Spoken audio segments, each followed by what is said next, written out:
Canuto, a senior fellow at the Policy Center for the New South and former World Bank VP, shares his thoughts with us. The movement has been more toward, let's say, to the left, even if we're not talking about here any kind of extreme left, but the victory of Lula in Brazil, beating down Bolsonaro, is very significant. And what one can say is the following. There has been, let's say, a wave of manifestations of discontent by the population with incumbents in government, because the macroeconomic performance has not been very much favorable to most of the countries in the region in Latin America over the last 10 decades, the last 10 years.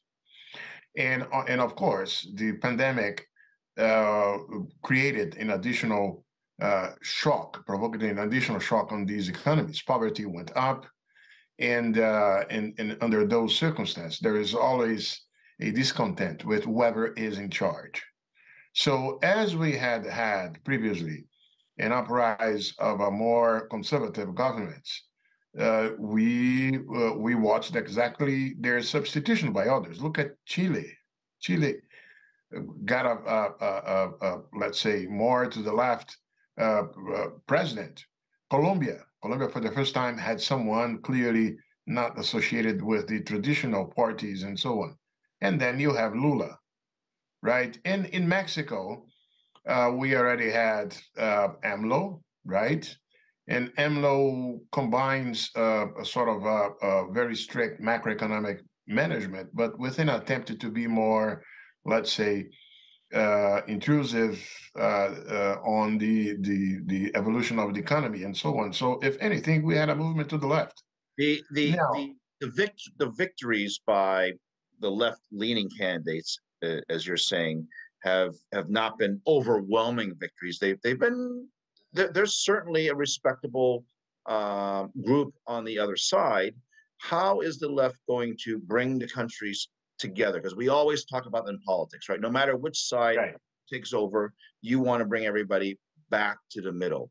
Well, places like Brazil, where the margin was thin, Argentina, and all across South America, will they be successful in doing that? Look, the case of Brazil is very much expressive of the polarization that you referred to. The victory by Lula was not as overwhelming as it was in his previous experience. And the country is kind of divided.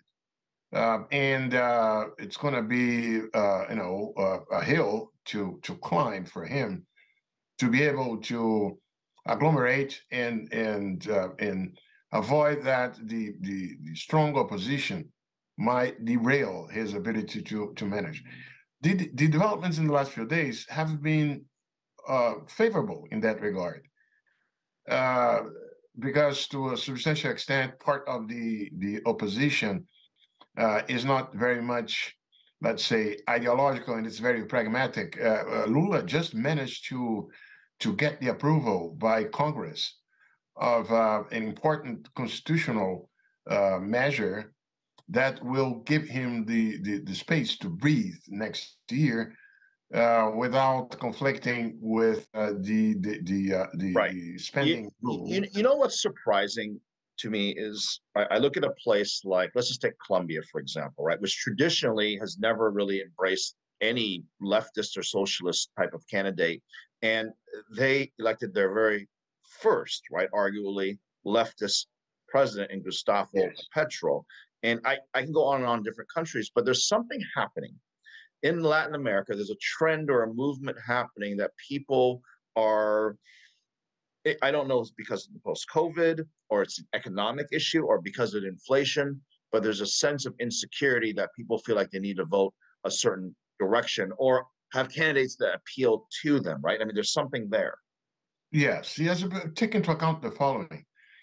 The region, Latin America, had a great decade overall before the global financial crisis, a period in which the super cycle of commodities was used in most countries in the region also to strengthen systems of social protection.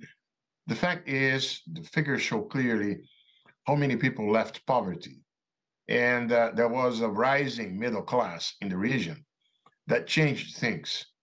The downside of this is that once the macroeconomic performance worsened in the previous decade, there was a lot of frustration because people were taking for granted that their improvement in their standard of living was something that had come to stay and so on. And that's why the pressure came against whoever was in charge. And that's why we saw the change of governments and so on.